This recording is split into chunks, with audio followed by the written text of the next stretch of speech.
सोचिए, आप एक कमरे में बैठे हैं। चारों तरफ लोग हैं।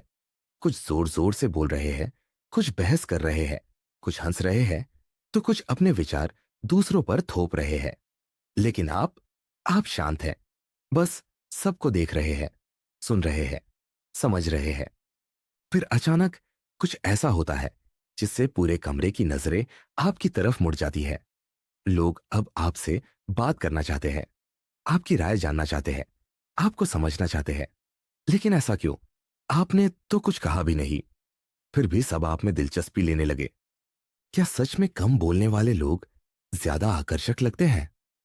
क्या चुप रहना लोगों को आपसे जोड़ने का सबसे ताकतवर तरीका हो सकता है? क्या यह सच है कि जितना आप कम बोलेंगे, उतना लोग आपसे बात करना चाहेंगे?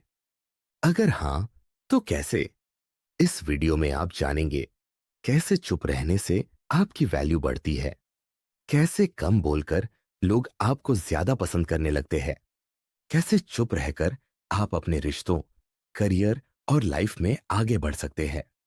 अगर आप भी चाहते हैं कि लोग आपकी ज्यादा इज्जत करें, आपको गंभीरता से लें और बिना किसी मेहनत के आपकी तरफ आकर्षित हो, तो इस वीडियो को अंत तक देखना जरूरी है। दुनिया के सबसे प्रभावशाली लोग, Mahatma Gandhi, Abdul Kalam, Ratan Tata, Bill Gates, Warren Buffett, क्या आपने कभी इन्हें बेवजह बोलते हुए देखा? नहीं। ये लोग कम बोलते थे, लेकिन जब बोलते थे तो पूरी दुनिया सुनती थी। मनुष्य का दिमाग स्वाभाविक रूप से उन लोगों की तरफ आकर्षित होता है जो ज्यादा नहीं बोलते, लेकिन गहराई से सोचते हैं। आजकल के सोशल मीडिया युग में जहां हर कोई बोलना चाहता है, वहां चुप रहने की कला आपको सबसे अलग बना सकती है। इसलिए अगर आप भी भीड़ से हटकर अलग पहचान बनाना चाहते हैं, तो इस वीडियो को एक सेकंड भी मिस मत कीजिए। तो आइए, अब बिना कोई वक्त गवाए जानते हैं कि कैसे चुप रहना आपकी लाइफ बदल सकता है। बुद्ध की कहानी। जितना चुप रहोगे, उतना लोग बात करना चाहेंगे। गौतम बुद्ध अपने शिष्यों के साथ एक गांव में ठहरे हुए थे। उनके शांत स्वभाव और गहरे ज्ञान की महिमा सुनकर गांव के लोग उन्हें देखने और उनके प्रवचनों को सुनने के लिए बड़ी संख्या में आने लगे। लेकिन उसी गांव में एक व्यक्ति था जो बुद्ध से घृणा करता था। वह इस बात से चिढ़ता था कि लोग बुद्ध को इतना सम्मान क्यों दे रहे हैं, जबकि वे सिर्फ चुपचाप बैठते हैं और कम बोलते हैं। एक दिन वह आदमी क्रोधित होकर बुद्ध के पास आया और अपशब्द कहने लगा। तुम एक ढोंगी हो। तुम्हारी बातें बेकार हैं। तुम सिर्फ भोले भाले लोगों को बेवकूफ बना रहे हो। गांव के लोग हक्का बक्का रह गए। सबको लगा कि बुद्ध अब इस आदमी को कोई कड़ा जवाब देंगे, लेकिन बुद्ध ने कुछ नहीं कहा। वह बस शांत बैठे रहे, मुस्कुराते रहे। यह देखकर वह आदमी और भी क्रोधित हो गया। उसने बुद्ध का अपमान करने की कोशिश की, लेकिन बुद्ध ने अब भी कोई प्रतिक्रिया नहीं दी। कुछ देर बाद जब आदमी थक गया और चुप हो गया, तब बुद्ध ने शांत स्वर में पूछा, अगर कोई तुम्हें उपहार दे और तुम उसे स्वीकार न करो, तो वह उपहार किसका रहेगा? आदमी थोड़ा चौंका और बोला, अगर मैं उसे स्वीकार नहीं करता तो वह देने वाले के पास ही रहेगा। बुद्ध ने मुस्कुराते हुए कहा, ठीक वैसे ही जब कोई तुम्हें गाली देता है और तुम उसे स्वीकार नहीं करते, तो वह गाली भी उसी के पास रह जाती है। वह आदमी स्तब्ध रह गया। गांव के लोगों ने यह देखकर तालियां बजानी शुरू कर दी। उन्होंने समझ लिया कि शांति की ताकत हमेशा क्रोध से बड़ी होती है। उस व्यक्ति ने बुद्ध के चरणों में गिरकर क्षमा मांगी। मोरल, कहानी से शिक्षा। शांत रहना सबसे बड़ी शक्ति है। जब आप किसी के गुस्से, आलोचना या अपमान का जवाब नहीं देते, तो लोग खुद अपनी गलती समझने लगते हैं। जो कम बोलता है, उसकी बातें ज्यादा असर करती है। लोग उसी की बात सुनना चाहते हैं जो हर समय नहीं बोलता, बल्कि सही समय पर सही शब्द कहता है। क्रोध को शांत से हराया जाता है। आपका शांत रहना सामने वाले को सोचने पर मजबूर कर देगा। इसलिए अगली बार जब कोई आपको उकसाने की कोशिश करे, शांत रहिए। देखिए कैसे पूरी दुनिया आपको सुनने के लिए इंतजार करने लगती है। बुद्ध की कहानी, मौन की शक्ति। गौतम बुद्ध अपने शिष्यों के साथ एक सुंदर वन में ध्यान कर रहे थे। तभी एक युवक उनके पास आया। वह गुस्से में कांप रहा था। तुम एक ढोंगी हो, उसने तेज आवाज में कहा। तुम्हारी शिक्षाएं बेकार हैं। लोग तुम्हारी वजह से आलसी बन रहे हैं। अगर सच में ज्ञान इतना आसान होता तो हर कोई बुद्ध बन जाता। बुद्ध ने कोई उत्तर नहीं दिया। वह बस मुस्कुराए और अपनी आंखें बंद कर ली। युवक और क्रोधित हो गया। क्या हुआ? बोल क्यों नहीं रहे? उसने चुनौती दी। बुद्ध ने धीरे से अपनी आंखें खोली और शांति से बोले, अगर कोई तुम्हें एक उपहार दे और तुम उसे स्वीकार न करो, तो वह उपहार किसका रहेगा? युवक थोड़ा चौंका, फिर बोला, अगर मैं उसे स्वीकार नहीं करता तो वह देने वाले के पास ही रहेगा।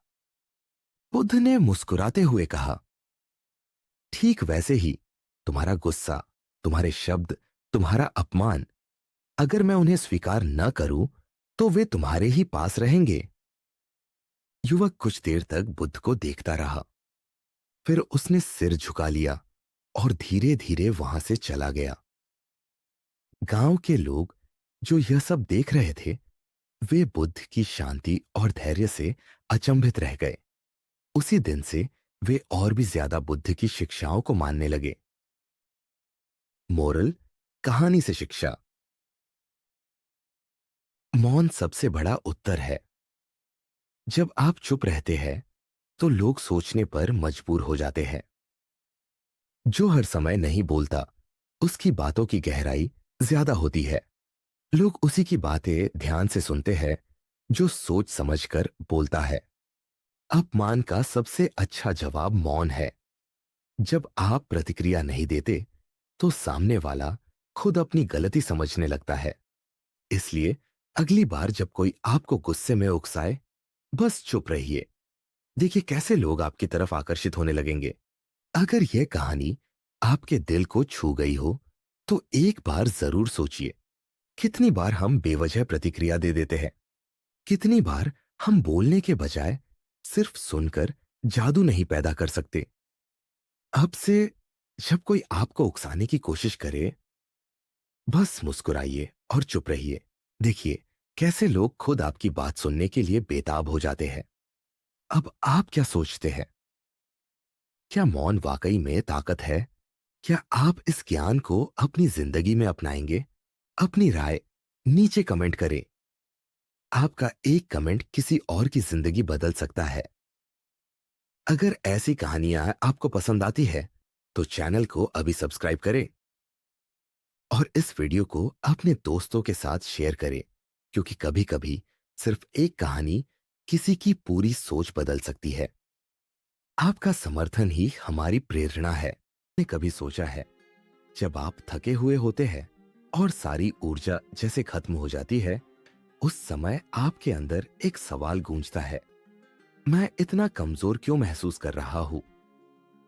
अगर हां, तो ये कहानी आपके लिए है। क्या आप जानते हैं, बौद्ध धर्म हमें सिखाता है कि हर समस्या का समाधान हमारे मन में ही छुपा होता है। और इस कहानी में हम सीखेंगे कि कैसे एक साधारण सा अनुभव हमारी ऊर्जा को फिर से जगा सकता है। कई बार ऐसा होता है कि हमारी जिंदगी में सब कुछ सही होते हुए भी हम एक अजीब सी थकान महसूस करते हैं, जैसे हमारा मन कमजोर हो गया हो। क्या आप भी इस अनुभव से गुजरे हैं? एक समय की बात है, बुद्ध के एक शिष्य ने उनसे पूछा, गुरुजी, मैं हमेशा थका हुआ और असहाय महसूस करता हूं। क्या इसका कोई समाधान है? बुद्ध मुस्कुराए और एक कहानी सुनानी शुरू की। बुद्ध ने अपने शिष्य को एक कहानी सुनाई। उन्होंने कहा, एक गांव में एक व्यक्ति था जो हमेशा शिकायत करता रहता था। उसके पास सब कुछ था, फिर भी वह कभी खुश नहीं रहता था। एक दिन उसने अपनी समस्या लेकर एक ज्ञानी साधु के पास जाने का फैसला किया। आज के समय में यह व्यक्ति हमारे बीच का कोई भी हो सकता है। शायद आप खुद वो इंसान जो अपने फोन, काम और जिम्मेदारियों में इतना उलझ गया हो कि अपनी खुद की ऊर्जा और खुशी को खो बैठा हो। तो सोचिए, क्या आपने कभी अपनी थकान को अपने विचारों से जोड़ा है? अगर नहीं, तो अब वक्त है खुद से यह सवाल पूछने का, मैं अपना मन कितना मजबूत बना सकता हूं? अगर आप इस कहानी का पूरा सार और बुद्ध के शिष्य के जीवन में आए बदलाव को जानना चाहते हैं तो जुड़े रहिए। और अगर ये शुरुआत आपको दिलचस्प लगी हो तो लाइक का बटन दबाएं और अपनी कहानी हमारे साथ कमेंट में जरूर साझा करें। इस वीडियो के अंत में आप न केवल एक नई ऊर्जा महसूस करेंगे, बल्कि अपने मन को मजबूत करने का एक आसान तरीका भी सीखेंगे। तो चलिए इस सफर पर आगे बढ़ते हैं। बुद्ध की कहानी, खुद को ऊर्जावान बनाओ। कहानी का शीर्षक बड़ा पत्थर और मजबूत मन। एक बार की बात है, बुद्ध अपने शिष्यों के साथ एक नदी के किनारे ध्यान कर रहे थे। वहां एक किसान आया जो बहुत परेशान और थका हुआ लग रहा था। उसके कपड़े मैले थे, माथे पर पसीने की बूंदें चमक रही थी और उसकी चाल बेहद धीमी थी। उसने बुद्ध के पास जाकर कहा, गुरुजी, मैं बहुत थका हुआ महसूस करता हूं। मेरी जिंदगी में समस्याएं ही समस्याएं हैं।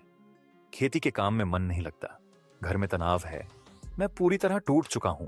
कृपया मुझे कोई उपाय बताएं जिससे मैं अपनी खोई हुई ऊर्जा वापस पा सकूं।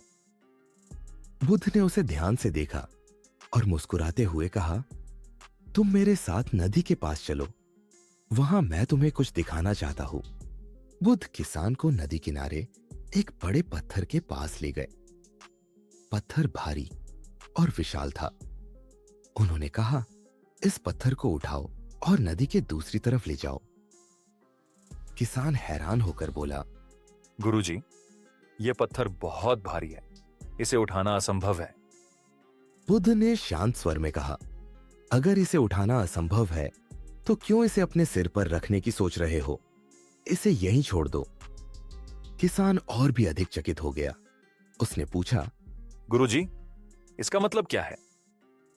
बुद्ध ने समझाया, तुम्हारी थकान और समस्याएं इस पत्थर की तरह है। इन्हें उठाने की कोशिश करने का मतलब है बार बार इन पर ध्यान देना और खुद को कमजोर बनाना। लेकिन अगर तुम इन समस्याओं को बस समस्या की तरह देखोगे और इन्हें अपने मन से हटा दोगे तो तुम्हारा मन हल्का और ऊर्जावान हो जाएगा। बुद्ध ने फिर कहा, याद रखो, जो थकावट तुम्हें महसूस होती है वह तुम्हारे शरीर की नहीं बल्कि तुम्हारे मन की है। मन को अगर शांत कर लिया जाए तो शरीर भी ऊर्जा से भर जाता है। किसान ने बुद्ध की बात समझ ली।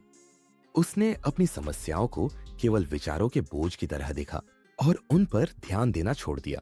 कुछ दिनों में ही उसने महसूस किया कि वह अधिक शांत, स्थिर और ऊर्जावान हो गया है। कहानी का नैतिक, समस्याओं का भार मन में होता है। जीवन में हर किसी के पास समस्याएं होती है, लेकिन इन समस्याओं को बार बार सोचने और उन्हें अपने मन पर हावी करने से हम थक जाते हैं।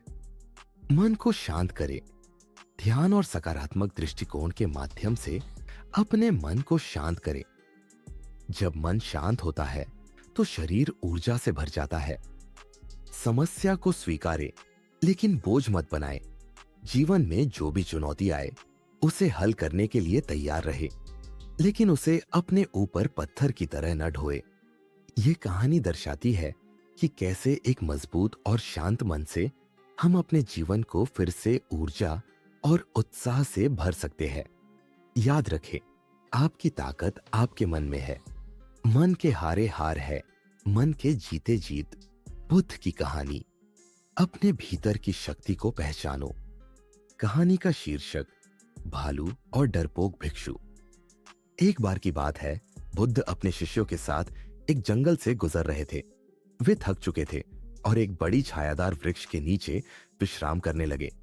भोजन का समय निकट था तो बुद्ध ने एक युवा भिक्षु को पास के गांव से भोजन लेने भेजा। भिक्षु बड़े जोश और उत्साह से गांव की ओर चला, लेकिन जैसे ही वह जंगल में थोड़ा आगे बढ़ा, उसने देखा कि एक बड़ा भालू रास्ते में खड़ा है।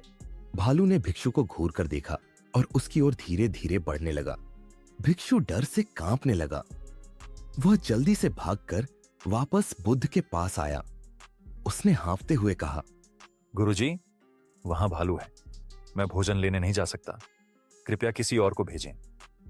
बुद्ध ने उसे ध्यान से सुना और मुस्कुराते हुए पूछा, क्या भालू ने तुम्हें नुकसान पहुंचाया?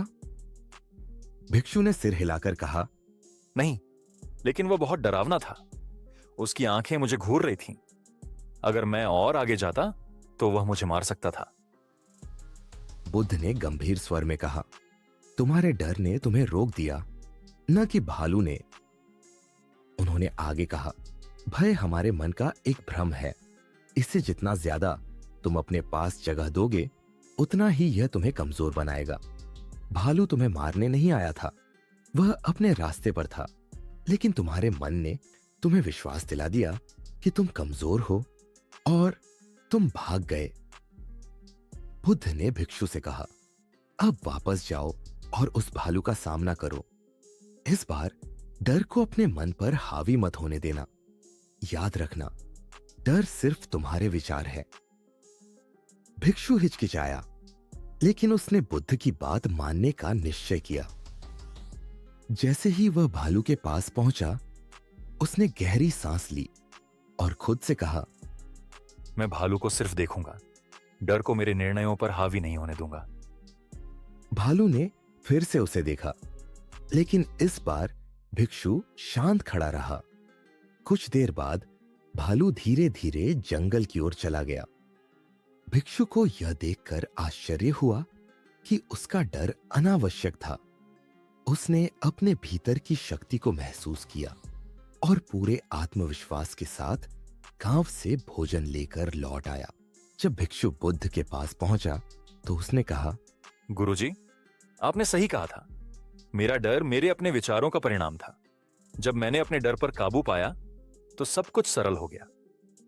बुद्ध मुस्कुराए और बोले, याद रखना, जीवन में असली भालू हमारे डर और शंकाएं हैं, लेकिन जब हम इन्हें शांत मन से देखना सीख जाते हैं तो हमें अपनी भीतर की शक्ति का एहसास होता है।